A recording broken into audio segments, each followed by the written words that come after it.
तो दोस्तों थोड़े टाइम पहले शुरू हुआ है देहरादून एक्सप्रेसवे। कहा जाता है कि हम यहाँ पर आराम से 2 से 2.5 घंटे में पहुँच सकते हैं दिल्ली से देहरादून। तो जो सफ़र छोटा सा रह गया है अभी 4 घंटे का सफ़र, जो अब तकरीबन 2 घंटे का रह गया है, क्या इसमें जाने में 2 घंटे लगते हैं। तो चलिए चलकर देखते हैं, एक्सप्लोर करते हैं देहरादून एक्सप्रेसवे को और देखेंगे कि कितना समय एक्चुअल में रह जाता है जब आप निकलते हैं दिल्ली से। तो चलिए शुरू करते हैं। देहरादून अब दूर नहीं, यही देखने जा रहे थे। हम उठे हम मुर्गे की बांग देने से पहले सुबह 4 बजे और पैक किया हमने अपना सामान और हम निकल पड़े अपने घर से। देखने जा रहे हैं हम दिल्ली देहरादून एक्सप्रेसवे पे जा रहे हैं। तो पहले क्यों ना हम अपनी गाड़ी में फ्यूल भरवा लें। तो फ्यूल भरा कर जाएंगे जहाँ से शुरू होता है एक्सप्रेसवे। तो साथियों सुबह के बजे हैं 5 और हमने अपना सफ़र शुरू कर दिया है। अभी हम हैं, आप मेरे अगर पीछे देख पा रहे हैं तो पीछे है अक्षरधाम। तो अक्षरधाम के पास जब ये फ्लाईओवर के पास आ जाते हैं तो आगे से हम चले जाएंगे लेफ़्ट और हमारा सफ़र जो आगे कनेक्ट होगा वो होगा देहरादून एक्सप्रेसवे पर। तो जाते हैं और देखते हैं कि कैसा है देहरादून एक्सप्रेसवे और कितना टाइम लगता है, कैसे हम वहाँ पर पहुँचेंगे, कैसे हम यहाँ पर आए, मैं आपको दिखाऊंगा, दूंगा सफ़र की जानकारी। तो चलिए शुरू करते हैं आज के इस सफ़र को।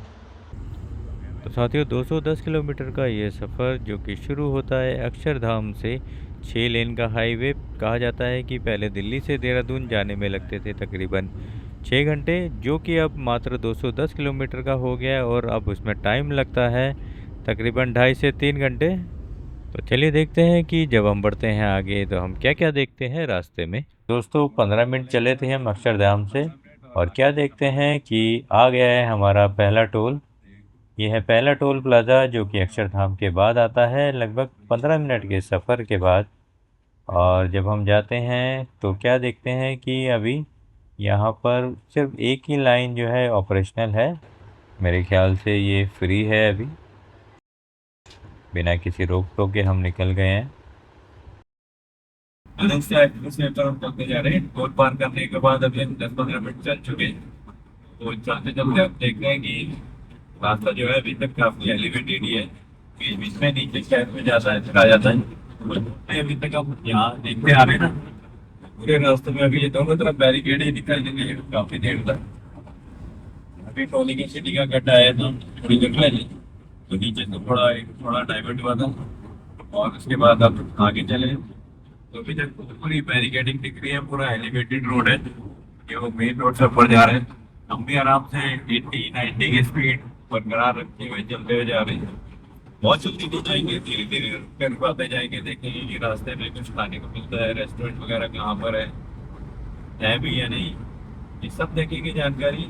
सुबह का टाइम है, मौसम का भी मजा लेना है, तो बिना मौसम का मजा लिए तो क्या फायदा। चलिए चलते हैं और बढ़ते जाते हैं आगे की तरफ।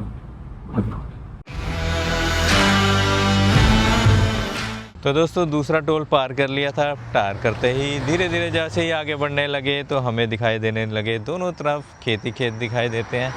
सुबह का समय, बहुत ही अच्छा सूरज दिखाई दे रहा है सामने से उगता हुआ।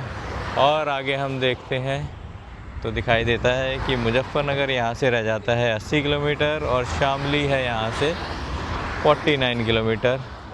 तो ऐसे ही रुकते रुकाते चलते चलाते देहरादून एक्सप्रेसवे का हाल दिखाते दिखाते हम चलते हैं, आगे बढ़ते हैं और जाते हैं अपनी मंजिल की तरफ, जहाँ पर हम जा रहे हैं आज देहरादून। तो चल रहे हैं हम आगे की तरफ और जाते हैं, क्योंकि ऐसे ही रुकते रुकाते रहे ना तो जो 2.5 घंटे का सफ़र है, मुझे नहीं लगता कि हम 2.5 घंटे में पहुँच पाएंगे।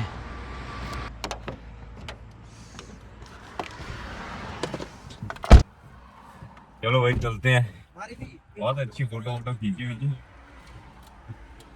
पर रास्ता रह गया अभी भी 2 घंटे का।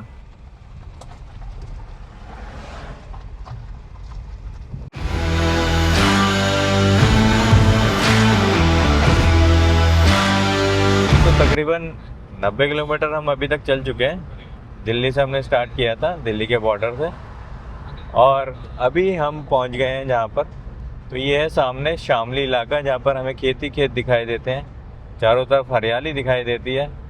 बहुत अच्छा है यहाँ पर, सीनिक व्यू है। अभी मैंने देखा था रास्ते में कई सारे लोग रोड पे ही रुके हुए थे और यहीं रुक जाते हैं, काफ़ी देर से चलते जा रहे हैं। कोई हमें अभी ढाबा वगैरह तो नहीं मिला, जैसे आप मैं बता रहा था ऐसे लोग बीच बीच में रुक गए थे। ये भाई साहब ने तो यहीं अपना नाश्ता करना शुरू कर दिया। तो अभी रास्ते में हम चलते जा रहे हैं, तकरीबन 90 किलोमीटर हो गए और अभी तक कोई ढाबा, कोई चाय पीने के लिए अभी तक है नहीं। तो रेस्टोरेंट वगैरह अभी यहाँ पर इतने सारे ओपन हुए नहीं है। हाँ, ड्राइव का बहुत मज़ा है। सड़क बिल्कुल पक्की है, बिल्कुल प्लेन, बिल्कुल सीधी, कोई बम्प नहीं है सड़क में किसी भी टाइप का।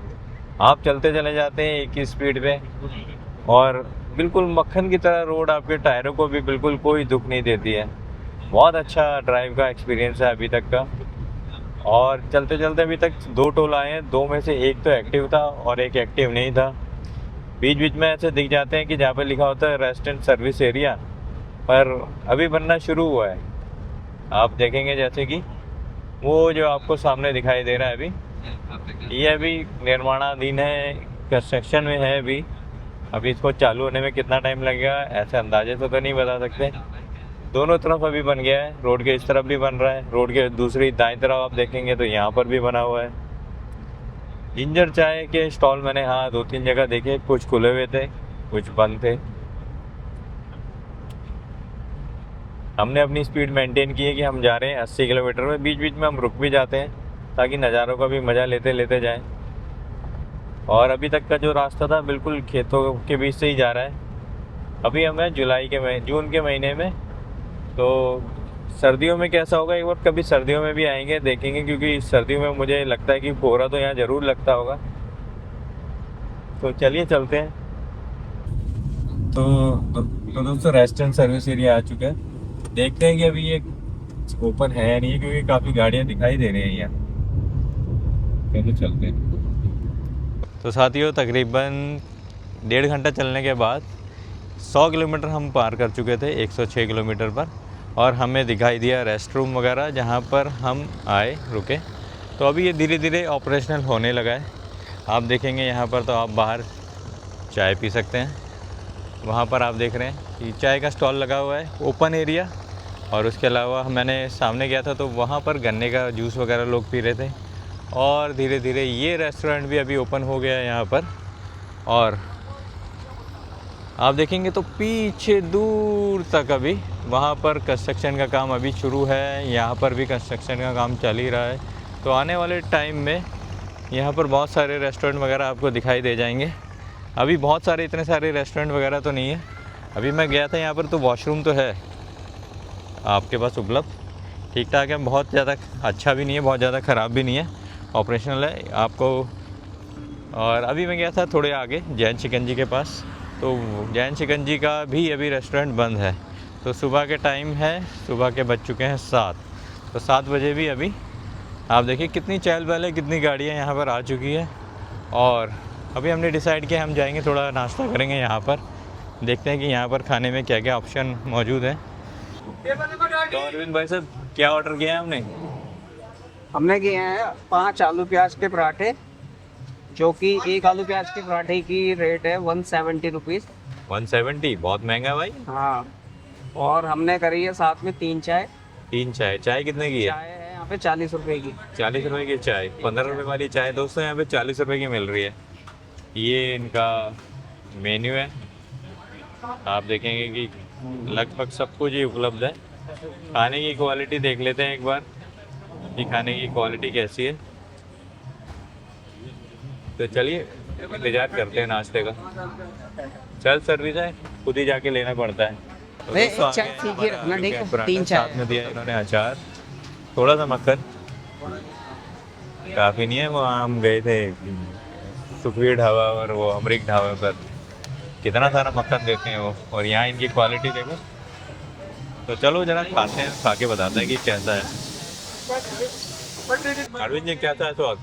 बहुत बढ़िया है। जितने पैसे दिए उतने के लायक है, उसके लायक भी नहीं है। 10 आउट ऑफ 8 मार्क्स। चलो जी 10 में से 8 नंबर दिए गए हैं। तो नाश्ता करेंगे। हमारे सिल्क रूट वाले चैनल वाले भाई साहब बताएंगे कैसा है भाई साहब नाश्ता? टेस्ट काफ़ी अच्छा है। सही है, तो इन्होंने भी अच्छे मार्क दिए हैं मुझे। अभी क्योंकि नया नया चल रहा है तो बहुत महंगा दे रहे हैं ये, और स्वाद भी है वैसे।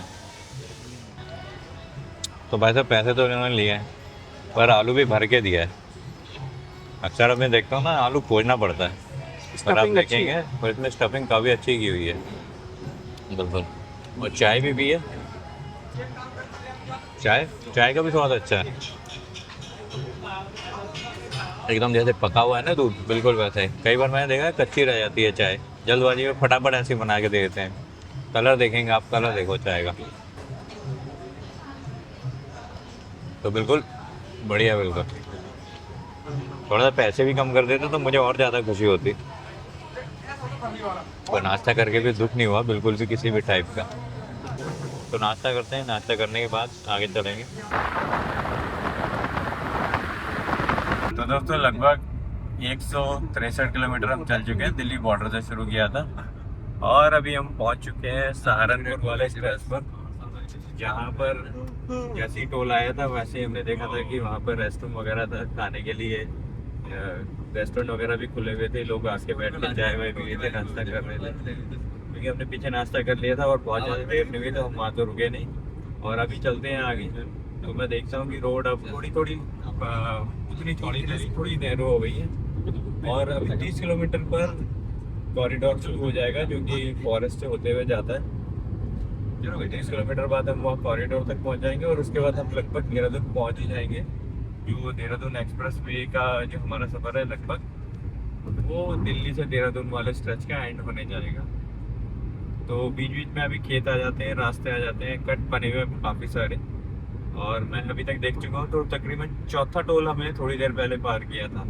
और चौथा टोल वो जो देहरादून से उसके रास्ते में जा रहा था। जैसे आप ये देखोगे ना बगल में, ये जैसे जैसे आप जाते हो रास्ते में, अगर आप बाहर से बीच से निकल रहे हो, तो ऐसे तो मैंने काफ़ी सारे टोल देख लिए हैं, और सिर्फ अगर आप देहरादून जा रहे हैं तो 4 तो अभी तक क्रॉस कर ही चुका हूँ। हाँ, पर सड़क काफ़ी अच्छी है, कहीं पर कंक्रीट की सड़क भी बनी हुई है, और कहीं पर नॉर्मल जो काली तारकोल वाली सड़क है वो बनी हुई थी।